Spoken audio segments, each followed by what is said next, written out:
one clarinet excerpt from Grainger's Lincolnshire Posy. That is the fourth movement. The Brisk Young Sailor, which is a big clarinet excerpt and also important part in band. So I'm just going to go over a few tips that I did when I played to hopefully help you. So what's really important here is we want to be aware of who has the melody so you know what parts to bring out. So in the beginning, we kind of start with just a clarinet choir. So even though it's marked mezzo piano, our part is still very important here in the clarinet. It's the melody.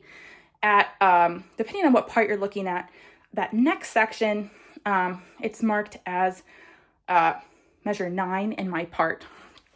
But where we have those 16ths, we are actually not the melody there. The higher woodwinds are taking that melody. The flutes have it. So we're kind of under them. We want to make sure that we're not playing too loud or just covering them up. And then when we have this fun part at 17, right, the sextuplets, we are now still not the melody. We're actually going to be under the baritone sax and the euphonium. So that part doesn't have to be brought out too much. And once I learned about how this works, that actually helps me be able to kind of come up with a plan for phrasing the melody and playing it and practicing it. So how I practice those 16th notes at measure 9 that I was talking about, you'll want to make sure that those are really even and clean. So definitely practicing with a metronome.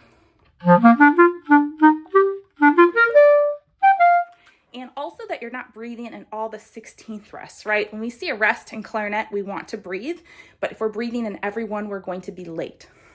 So the other thing I'm thinking about is before 17, when we have those 16th notes about 3 measures before, it is short, but we don't want to be playing it too short. I'm actually thinking of playing those more legato when I'm practicing it to get that fast and sounding that short and detached as it's marked.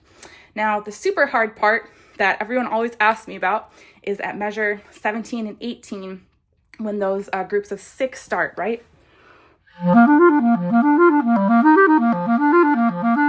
So what helps there is to put a little bit of an emphasis or tiny accent or tenuto line on the beginning of each sextuplet, right? So that it helps you keep your finger placed.